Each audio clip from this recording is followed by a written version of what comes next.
रात्री समुद्राच्या लाटा जोरजोरात उसळत होत्या.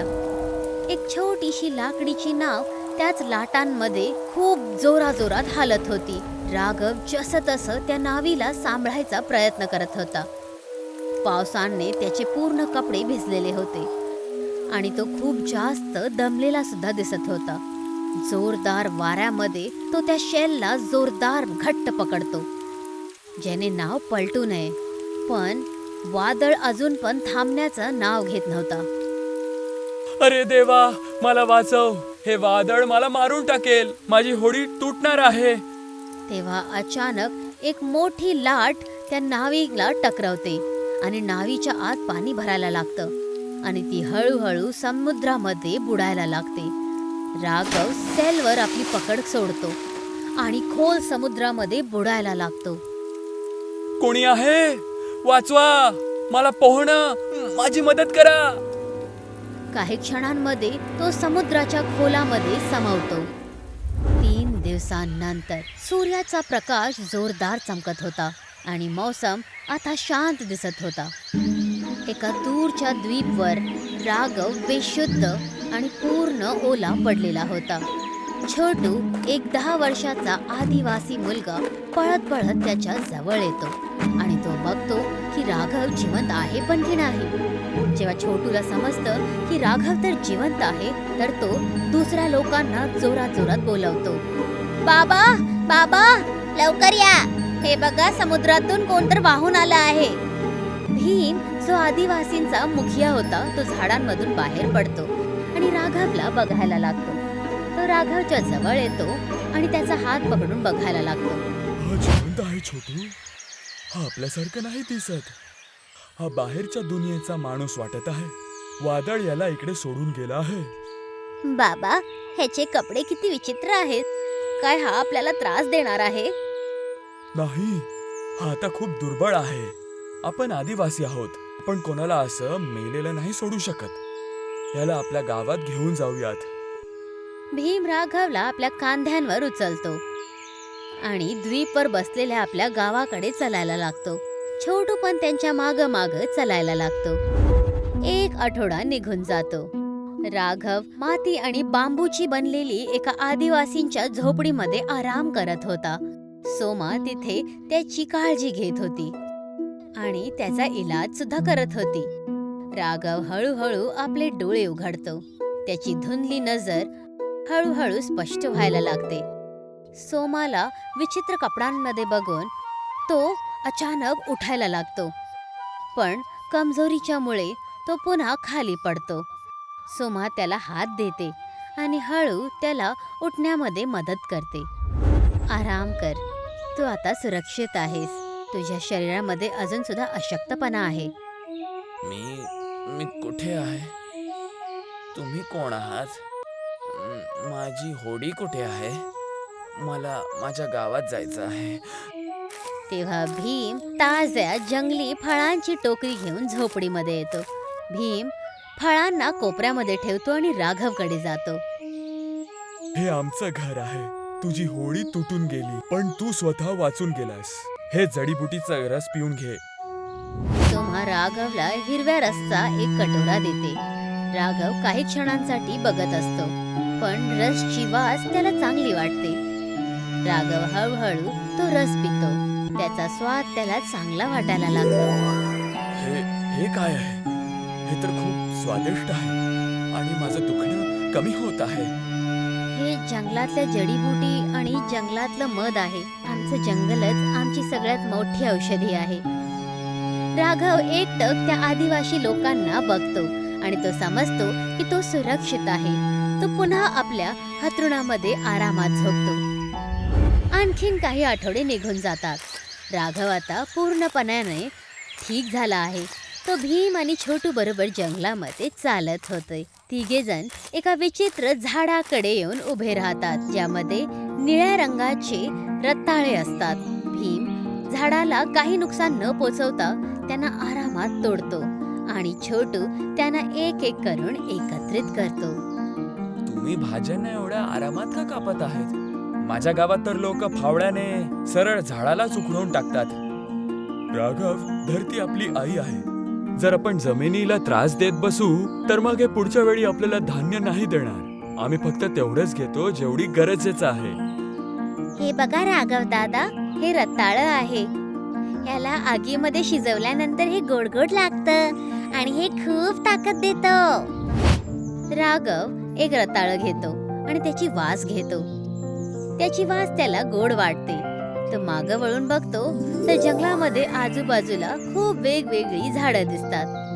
आम्ही शहरात एवढी खाद्य आणि औषधी टाकतो तरी पण आमच्या जेवणात एवढा सुगंध नसतो. तुमचं जंगल तर खजिना आहे. जंगल तेव्हा खजिना बनतं जेव्हा तुम्ही लोभीपणा सोडून देता. चला आज तुला जंगलचं जेवण बनवणं शिकवूयात.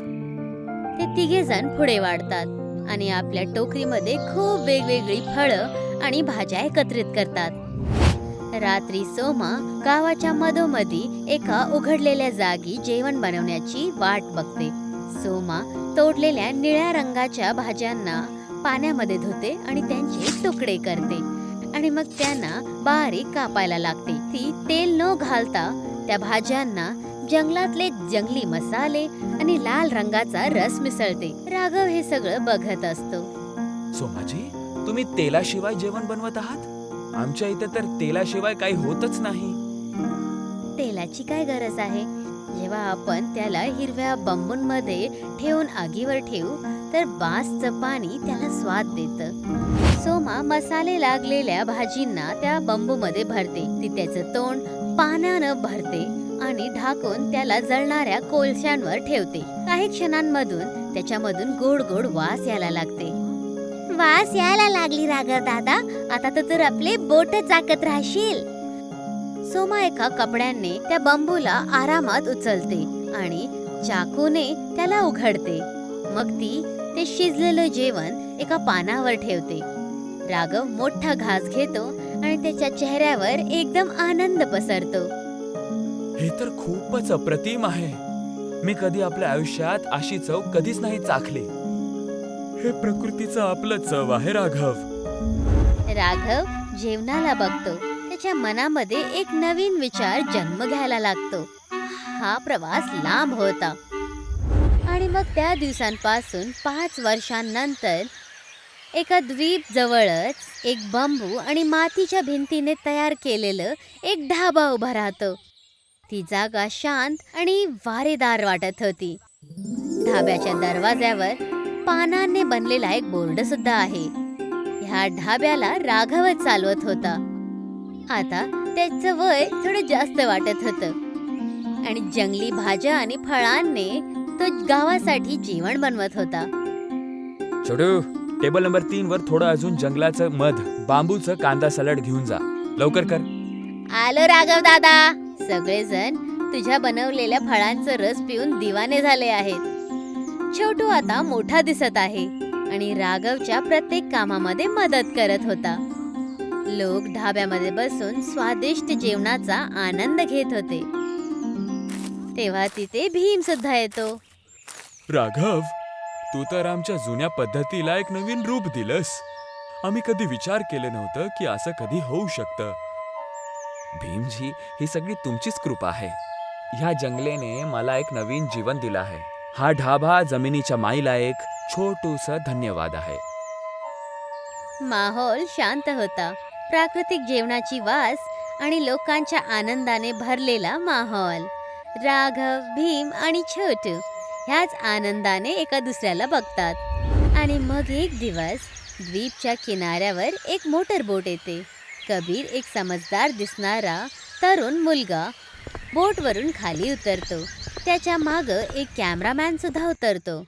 कबीर हसत हसत आजूबाजूला बघतो आणि मग कॅमेऱ्याच्या समोर रिपोर्टिंग सुरू करतो. मित्रांनो, 5 वर्षांपूर्वी एक कोळी वादळात गायब होऊन गेला होता. सगळ्यांना वाटत होतं की तो मरून गेला असेल. पण काही दिवसांपूर्वीच एका समुद्री जहाजने या न माहिती असणाऱ्या द्वीपवर एक ढाबा पाहिला. काय राघव जिवंत आहे? चला बघूयात. कबीर आणि कॅमेरामॅन ढाब्याकडे चालायला लागतात. पण रस्त्यामध्ये त्यांना छोटू दिसतो. कबीर त्याच्याशी बोलण्याचा प्रयत्न करायला लागतो.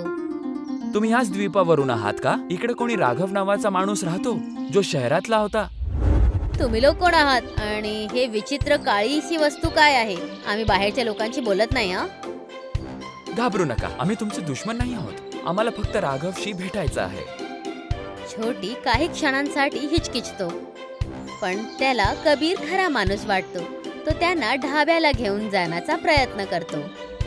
काही क्षणांनंतर छोटू कबीर आणि कॅमेरामॅनला ढाब्याकडे घेऊन येतो.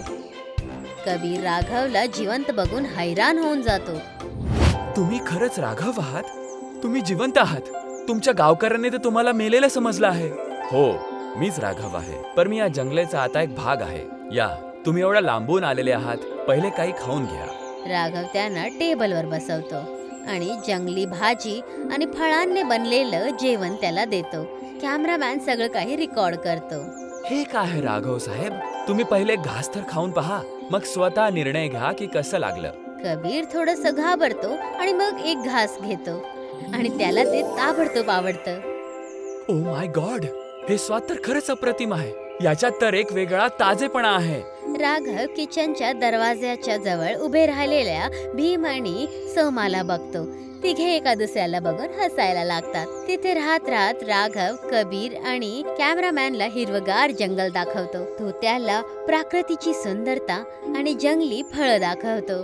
राघव त्याला नवीन लावलेले झाडं आणि मोठी मोठी झाडे सुद्धा दाखवतो. कॅमेरामॅन सगळं काही आपल्या कॅमेरामध्ये रेकॉर्ड करत असतो.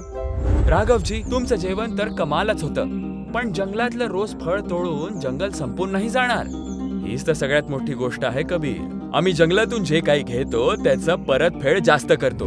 कबीर राघवची सादगी आणि प्रकृतीवर त्याचं प्रेम बघून खूप हसायला लागतो. तो कॅमेरेकडे बोलायला सुरुवात करतो. मित्रांनो, ही अप्रतिम शिकवण आहे. जिथं शहरात लोक जंगलांना कापत आहेत, तिकडे हे आदिवासी समुदाय आणि राघव मिळून प्रकृतीला अजून जास्त जिवंत बनवत आहेत. कॅमेरामॅन जंगलाचा पूर्ण चक्कर लावतो आणि वेगवेगळ्याची भाजी, फळं आणि सगळ्यांना रेकॉर्ड करतो. आणि काही दिवस तिथे राहिल्यानंतर कबीर आदिवासी ढाब्याच्या समोर उभा राहतो. तर मित्रांनो, ही होती गोष्ट आदिवासी ढाब्याची. ही फक्त ढाब्याची गोष्ट नाही आहे, ही एक शिकवण आहे की आपण कसं प्रकृतीला जास्त नुकसान न देता एक चांगलं आयुष्य जगू शकतो. राघव आता शहरात परत नाही येणार आहे, कारण त्यांना आपलं खरं कुटुंब आणि आराम इकडे मिळालेला आहे. कबीर राघवकडे वळतो. तुमचा खूप खूप आभार राघवजी, आम्हाला हा रस्ता दाखवण्यासाठी. तुमचा पण आभार. फक्त दुनियेला सांगा की जंगलाला वाचवून ठेवा, मग जंगल आपल्याला कधीच भुकेलं नाही ठेवणार. कबीर त्याला बघून होकार देतो. त्यानंतर कॅमेरामॅन रेकॉर्डिंग बंद करतो आणि कबीर आणि कॅमेरामॅन आपल्या बोटवर बसून तिथून निघून जातात. राघव आदिवासी समुदाय बरोबर तिथेच त्याच द्वीपवर राहायला लागतो आणि आपलं मातीने जुडलेलं आदिवासी ढाबा चालवायला सुरू ठेवतो. आणि ही गोष्ट इथेच संपते.